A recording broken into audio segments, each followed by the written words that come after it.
year 2020, the most significant advancement toward peace in the Middle East was formed. It was an agreement that created new relationships in a manner that had never been attempted before, and it has achieved results that have exceeded all expectations.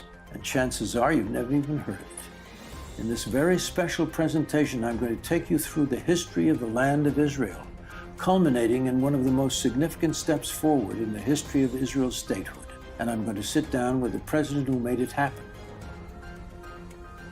This is Israel and the Abraham Accords with Donald Trump and Jon Voight. While the story that led to the Abraham Accords actually began many thousands of years ago, today's story begins in, of all places, Bedminster, New Jersey, home of the Trump National Golf Club, where I was fortunate enough to sit down with President Donald Trump. President Trump, this is a big honor for me.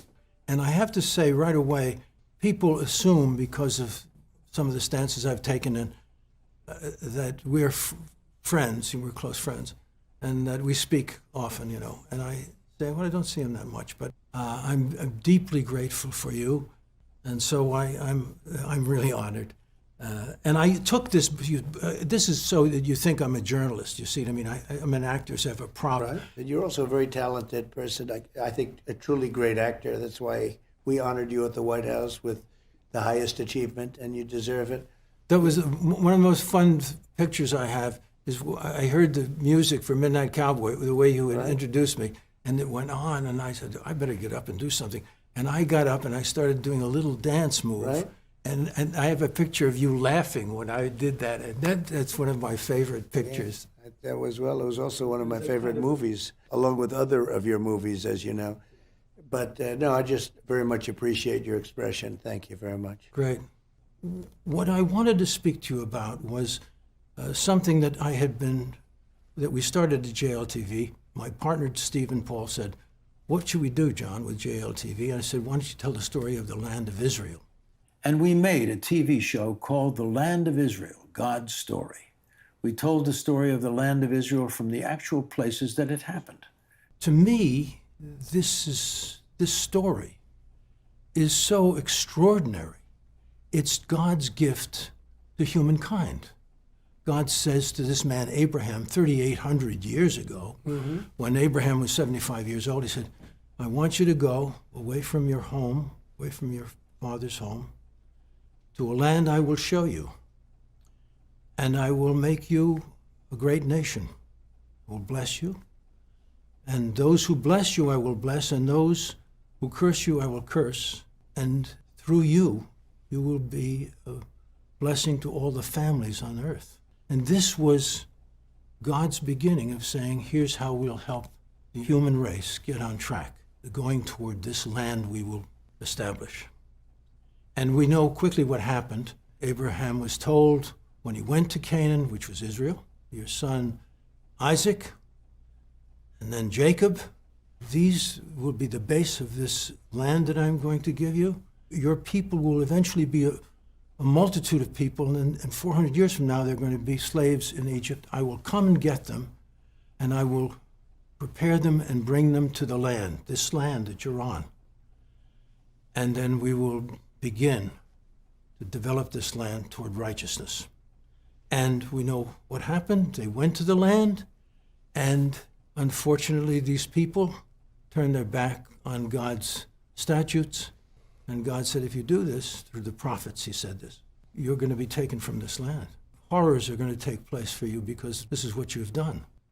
And you will be distributed across the world. You won't be in this land.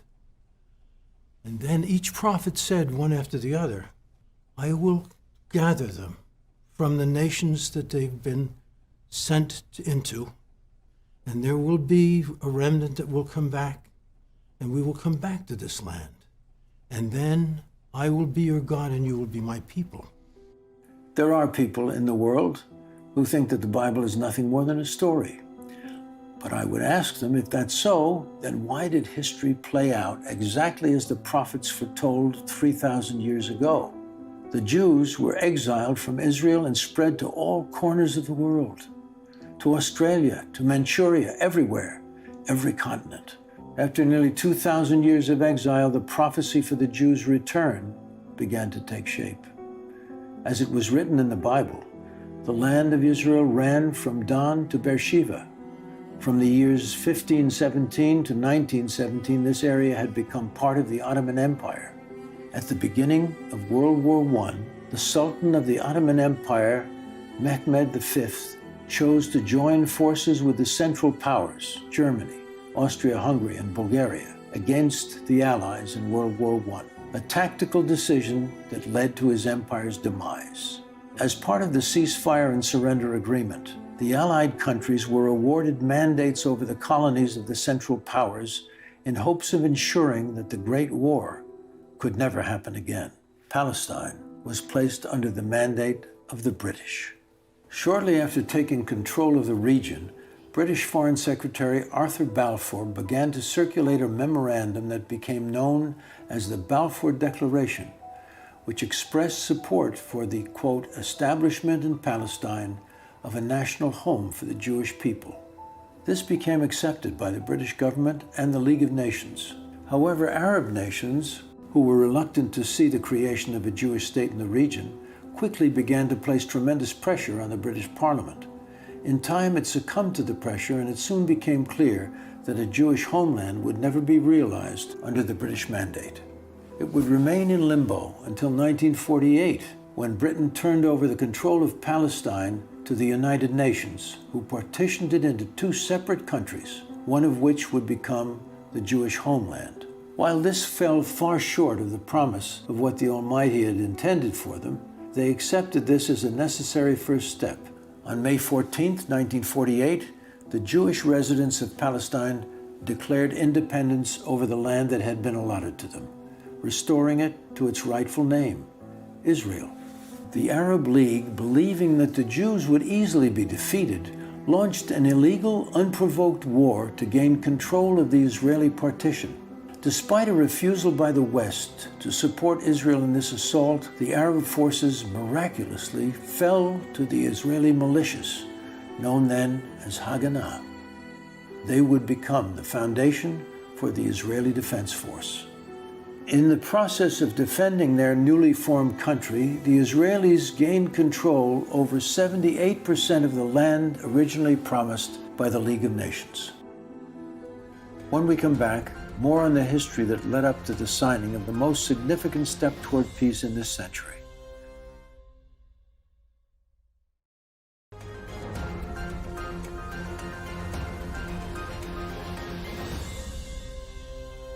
And now, more of my conversation with Donald Trump. Now, our presidents, our country, who carry the Bible, and know this story very well, know the importance of this land and the gift of this land to this people, didn't support Israel very well. And Israel was attacked several times by these warring nations and then internally. And our presidents didn't do much to help them, didn't see it. They kept offering peace solutions that required Israel give up land. Now, Israel's a very small place. They don't have land. And the Arab nations surrounding them have nothing but land. All Israeli-Arab peace talks have focused on creating borders within Israel where another Arab state can reside and have its own independent government. This is what drove both the Camp David Accords in 1978 and the Oslo Accords in 1993. However, in both cases, peace never materialized, and the assassinations of both Egyptian Prime Minister Anwar Sadat and Israeli Prime Minister Yitzhak Rabin were directly tied to these land for peace agreements. The Oslo Accords in particular had a devastating effect on Israeli-Palestinian relations, as the PLO used its newfound proximity to Israelis to commit some of the most heinous terrorist acts imaginable. First with suicide bombings on buses, and later with rockets launched from Gaza into highly populated civilian areas. The Trump administration recognized that the missing step toward peace was not a political one, but economic. They quickly began to investigate how the United States could help cement economic agreements between Israel and its surrounding Arab neighbors. Donald Trump's son-in-law, Jared Kushner, began the process of negotiation between Israel and the United Arab Emirates to build channels for direct investment and financial cooperation between the two countries. By mid-August of 2020, a deal had been reached. As news of this landmark agreement began to make its way through the Middle East, leaders from the country of Bahrain reached out to Kushner and his senior advisor, Ivy Berkowitz, saying, "We want to be next."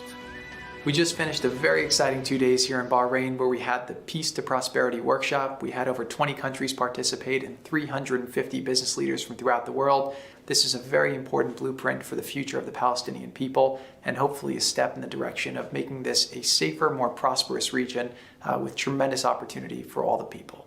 On September 15th, 2020, the leaders of the United States, Israel, the United Arab Emirates, and Bahrain signed the Abraham Accords on the south lawn of the White House.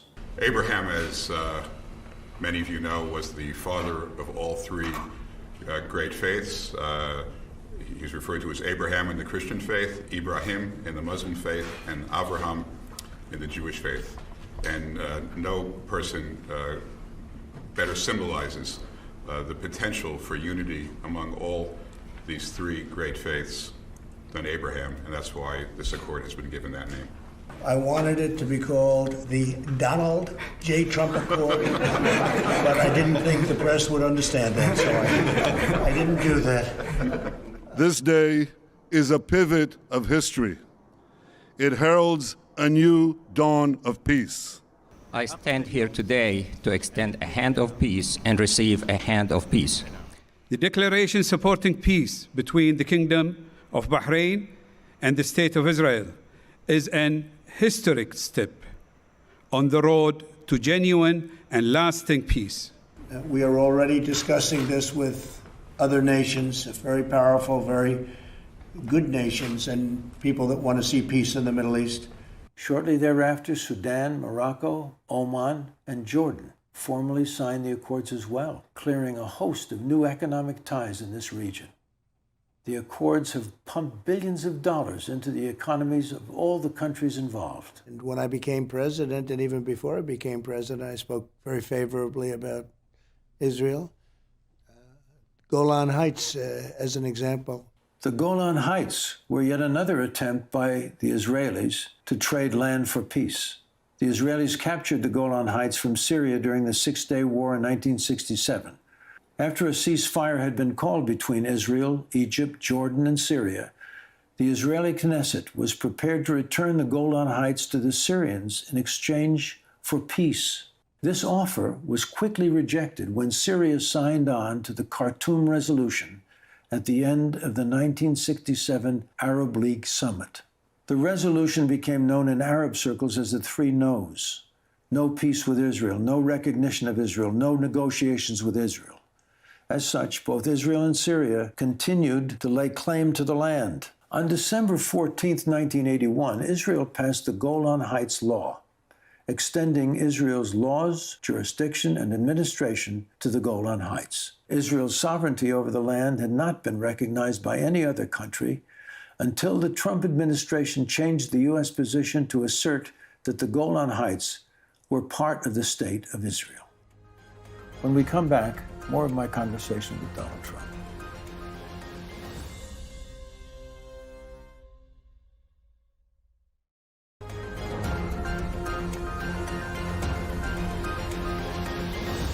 Welcome back. And now, more of my conversation with Donald Trump. I've always had a good relationship with people of the Jewish faith. I've gotten along with them very well. Great respect for what they've done, what they've accomplished. The promises that were made to bring our embassy into Jerusalem, for instance, happened under this president, Donald Trump.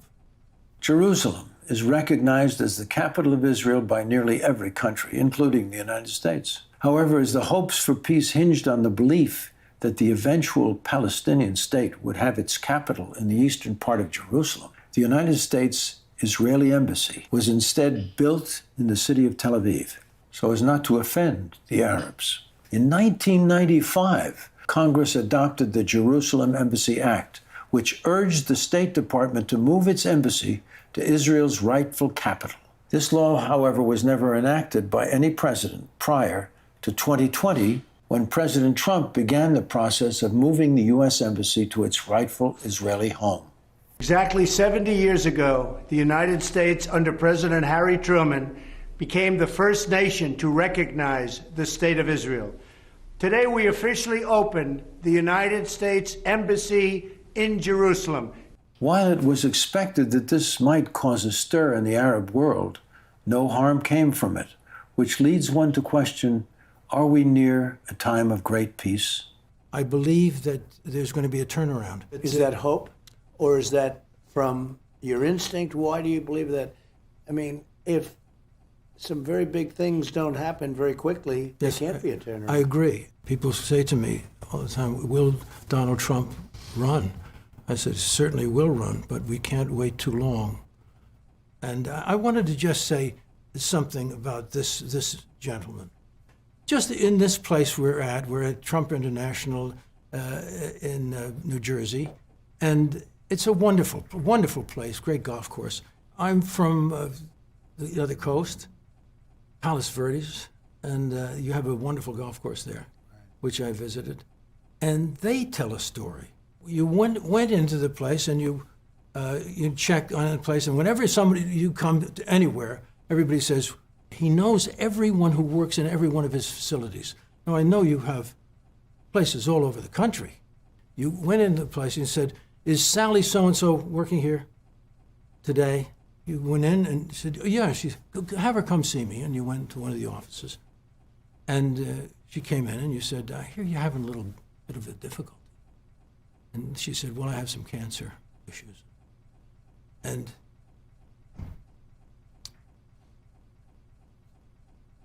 see, I'm getting emotional. See, this is from you keep saying the champ. You can't watch the champ without crying. Well, I can't I can't go through this story without crying. And you said, I'll take care. Let me take care of the whatever it's going to cost. You know, I want to take care of you. You're valuable to me. Whatever that is. I mean, and that's who you are. That's who I know you to be. And people, when they work for you, all these people here that I've met and the people I've met at the various facilities and down in Mar-a-Lago, they always have a smile on their face. And they're always very clever people, really good people, good folks who do their job well. And I also just have a personal thing to thank you for. My father was a golf professional. Mm-hmm. And I noticed that you have a great golf game, and you have a great appreciation for the game. And one of the things that you did, you've taken these different areas across the country that were going to seed a little bit, and you looked at them and you said, we can do something with this place. And you turned it into something that was a blessing for that area and for all the people that work there. You did this in New Jersey, you did it here, you did it, and you did it with Doral. And from my understanding of golf, you see, Doral was a course that was up here, one of the great courses.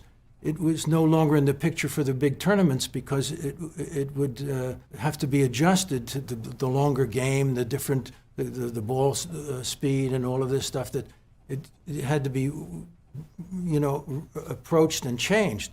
You took that on and you made it into a great golf course. And I think it's one of the most charismatic golf courses in the country now, Doral, because of you. So I have that to thank you for. Anyway, so I'm just very grateful for your presence in so many areas. But first of all, I think it's so nice the way you express that, and even the slight little tears that come. You're just a fantastic person. And I really want people to come together. I want the United States to be one in their understanding of the greatness of this country and wanting its future to be magnificent for the new generations to come. And that means the world will go toward peace. So I say to the folks, I say, let's stay in hope. Let's appreciate our country.